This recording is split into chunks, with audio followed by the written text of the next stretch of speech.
Buenos días, mi nombre es Manuel Fernando Rodríguez Quesada y hoy mi grupo y yo les vamos a exponer sobre el flujómetro de turbina. Mi grupo se compone por Juan David López Moreno, Brian Caleb Guerrero Ascanio, Raúl Santiago Suárez Jaimes y mi persona. Bueno, introducción. Como unas breves generalidades acerca del caudalímetro, pues un caudalímetro, medidor de caudal, medidor de flujo o flujómetro, es un instrumento de medición para el caudal o gasto volumétrico de un fluido o para la medición del gasto másico. Estos aparatos suelen colocarse en línea con la tubería que soporta el fluido. Existen tanto versiones mecánicas y eléctricas. Por ejemplo, un caudalímetro eléctrico lo podemos ver en los calentadores de agua de paso, que son utilizados para determinar el caudal que está circulando en las lavadoras y que llena su tanque de diferentes niveles. Un hidrómetro pues permite medir el caudal, la velocidad o la fuerza en que los líquidos que se encuentran en movimiento, dependiendo de la graduación y aplicación de este mismo. Como una breve introducción al flujómetro de turbina, pues este fue inventado por Reinhard Woltmann y se trata de un medidor de caudal preciso y fiable para líquidos y gases.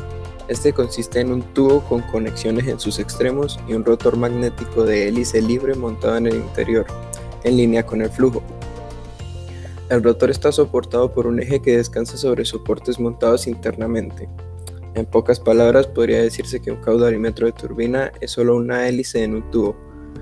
Lo más importante es que la turbina pueda moverse libremente todo el tiempo. El diseño de un caudalímetro de turbina produce una caída de presión muy baja. Esta es de aproximadamente unos 0.270 bar a máximo caudal. Y es por esta razón por la que se considera una de las herramientas de medición más precisas que existen. Sus componentes claves serían el tubo o cuerpo, que pues es la base del flujómetro, su rotor, su soporte, el husillo y un captador magnético que mide la velocidad del líquido. Bueno, la historia del caudalímetro. El caudalímetro nació gracias a las investigaciones de un gran físico, Giovanni Battista Venturi, un sacerdote italiano nacido en 1746, que posee entre sus logros el haber sido profesor de física, filosofía y geometría, además de también haber sido ingeniero de estado. Su interés por la física lo llevó a relacionarse con estudiosos de la época, tales como Jean-Baptiste Biot, Pierre-Simon Laplace, entre otros, por nombrar algunos, con la finalidad de obtener mayores conocimientos sobre su área y poder manejarse mejor en esta misma. Bueno, Reinhard Woltmann. Woltmann fue un ingeniero hidráulico alemán, más conocido por la invención pues del dispositivo de medición de flujo basado en turbinas Woltmann, que es básicamente el predecesor del flujómetro de turbinas que conocemos hoy en día. Este trabajó como maestro en la escuela de Eichstätt hasta 1779 y luego pasó a trabajar como empleado en la oficina de protección costera de Ritzbüttel, en Hamburgo.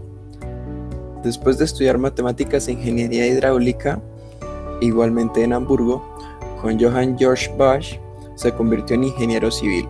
Este se ganó la reputación de ingeniero hidráulico y trabajó en Alemania y en Francia. Sus libros eran bastante conocidos, fue un escritor bastante exitoso y en 1790 diseñó el dispositivo basado en turbinas para medir el flujo de agua. Como ya dije, siendo este el origen del flujómetro de turbinas. Además de esto, Woltmann también escribió sobre navegación y mecánica de suelo. Principio de funcionamiento y modelo matemático.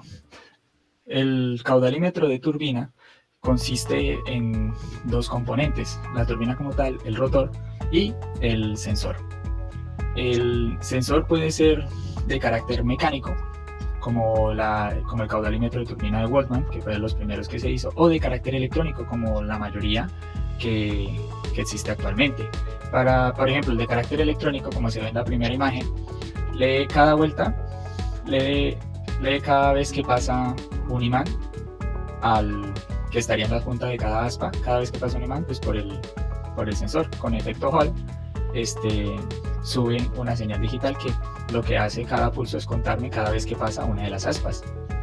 Entonces, pues las fábricas, la fábrica que hace el caudalímetro de turbina, establece un factor K, que lo llaman como pulsos por galón. Este factor K, que es pulsos por galón, la fábrica determina cuántos pulsos va a haber, o sea, cuántas vueltas dio la turbina, y de acuerdo a cuántas vueltas dio, me dice, cada vuelta significa que pasó tanta cantidad de flujo, tanta cantidad de fluido, o sea, tanta cantidad de volumen. Y pues dividen eso en la cantidad de pulsos por cada vuelta. Ese es el factor K que da la fábrica. Entonces, pues cada pulso significa una cantidad de volumen que pasó a través de esa turbina. En algunas literaturas se le llama K específico a este mismo K dividido en el número de pulsos que hay por cada vuelta. Entonces tenemos un K general, que es la frecuencia angular, cada giro que va a dar el rotor, sobre el flujo volumétrico. Para derivar este K, iniciamos con un caso ideal en el cual asumimos que no hay ningún intercambio de momento. Es decir, la velocidad antes de la turbina es la misma que la velocidad después. Entonces, la velocidad de las aspas debe ser exactamente igual al radio por la velocidad de después tiene que ser exactamente igual al radio por la velocidad angular, para que el rotor gire a la misma velocidad transversa que la velocidad del flujo. Así no va a cambiar esta velocidad. Este es un caso ideal, asumiendo que no hay ninguna pérdida ni ninguna resistencia por la viscosidad del fluido, el arrastre o las pérdidas mecánicas del propio rotor. Entonces, para iniciar en este caso ideal, miramos entonces cuánto volumen pasa a través de la turbina cada vuelta que da la turbina. Para eso miramos un L, que sería el paso de la turbina. Este L pues es un factor geométrico que se determina pues por el perímetro y el ángulo que hay en la deflexión del aspa. Una vez tenemos este paso, una vez tenemos el valor del paso, vamos a calcular pues el K ideal. El K ideal, entonces el flujo volumétrico sería pues este paso por el área transversal que habría acá. ¿Cuál es esta área? Pues el área de un círculo, pero hay diferentes radios. En este caso está el radio de la punta y el radio del centro del centro del rotor. Saco el área total por el que pasa el fluido, se multiplica por el paso y tenemos el flujo volumétrico cada vuelta que da, y la frecuencia angular es 2pi, o sea, una vuelta, y tenemos este K ideal. Ahora, como la mayoría de los casos, en todos los casos no es ideal, entonces pues para tener un K diferente nos damos cuenta que la velocidad de salida del rotor, la velocidad del flujo después del rotor, es menor a la velocidad de entrada, es decir, parte de ese momento se transfirió en el momento angular del rotor. Este momento angular del rotor tiene que superar unas resistencias. El cambio del momento angular, la derivación del momento angular, se conoce como el torque, y pues el torque se conoce como la fuerza por el radio. Entonces, para hallar aquí la fuerza, se tiene que la fuerza es la masa por el cambio de la velocidad, U1 y U2. ¿Cómo obtenemos nosotros el cambio de la velocidad? Pues la velocidad ideal, o la del flujo 1, sería la velocidad ideal menos pues la velocidad actual. Este cambio de velocidad se le conoce como el deslizamiento o el slip. Entonces sacamos aquí en cuestión de derivadas la fuerza, y tener aquí entonces el diferencial del área, este área que se ve en la imagen de la derecha.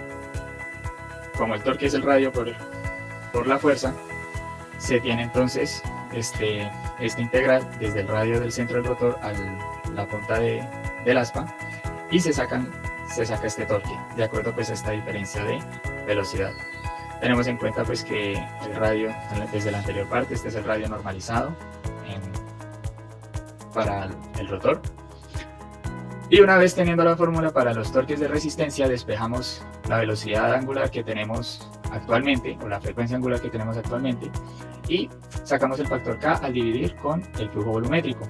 Aquí esta es la frecuencia ideal que teníamos desde la parte anterior. Al dividir por el flujo volumétrico se queda sin este componente, pero el segundo componente, que se podría decir que es la respuesta forzada, depende del flujo volumétrico al cuadrado. Como se puede ver aquí en la gráfica, el K va a variar de una manera exponencial, pero inversa. Es decir, después de cierto punto hay un rango en el que se puede asumir que el valor de K es constante o es lineal. Ahora,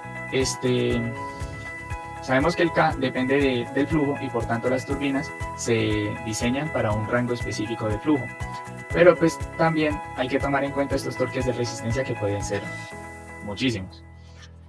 Como podemos ver, podemos tener un torque de resistencia por el arrastre, que es la colisión de las partículas del fluido con el rotor, el cual pues depende de un coeficiente de arrastre que depende pues del número de Reynolds del fluido, y el número de Reynolds depende de la viscosidad de tal.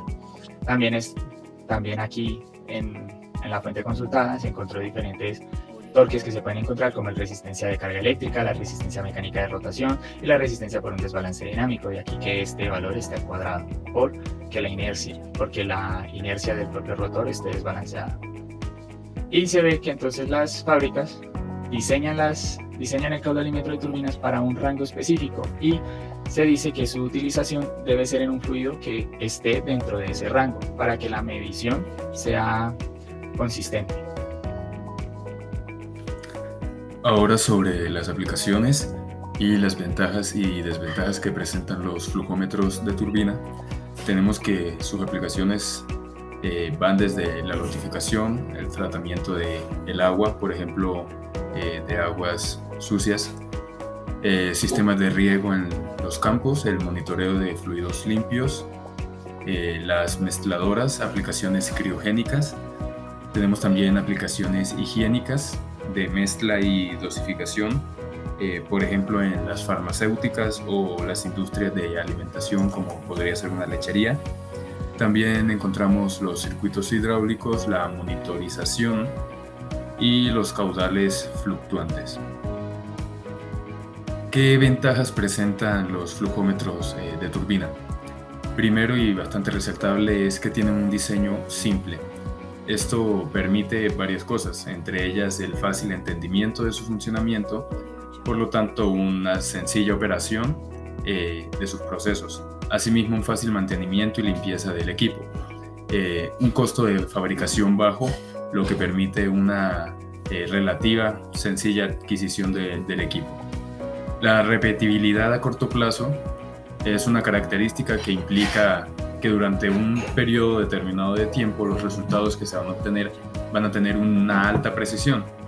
Esto pues es una ventaja, pero también puede representar una desventaja, porque el plazo de trabajo con alta precisión es relativamente corto. Luego tenemos que la temperatura y la presión no representan límites virtuales, virtualmente hablando, de usabilidad. Eso significa que se pueden trabajar con fluidos a distintas temperaturas, incluyendo, por ejemplo, presiones también bastante altas. Inclusive es apropiado para fluidos a alta presión. Tenemos luego que su ventaja es que permite el estudio de fluidos agresivos, inclusive un poco corrosivos, desde líquidos hasta gases, asimismo como fluidos de baja conductividad como los gases. Y por último, que presenta bajas pérdidas de carga. ¿Cuáles son las desventajas? Entonces, si bien la temperatura y la presión no representan limitantes, la viscosidad del fluido mismo sí es una limitación. Y es que estos flujómetros de turbina trabajan con viscosidades bastante bajas. A viscosidades más altas, entonces presenta un mayor índice de error, un mayor índice de equivocación, y es por lo tanto que no se recomienda trabajar con fluidos de altas viscosidades, sino viscosidades bajas, por ejemplo el agua. Otra es que son equipos sensibles, entonces la instalación de estos debe ser muy cuidadosa, debe ser muy impecable, y además, y muy importante, debe mantenerse siempre limpio y en buen estado. Entonces se recomienda siempre, antes de realizar un proceso de medición, debe limpiarse perfectamente el equipo, cerciorarse de que las piezas estén limpias, de que no tenga arena, no tenga polvo, no tenga suciedad y que esté en completo y buen estado. Asimismo, una desventaja es que las características de la calibración no se mantienen mucho tiempo y tiene que ver con la ventaja de la repetibilidad a corto plazo. Y es que estas características de calibración que permiten un alto nivel de certeza no duran mucho tiempo y es por lo tanto necesario estar calibrando el equipo constantemente.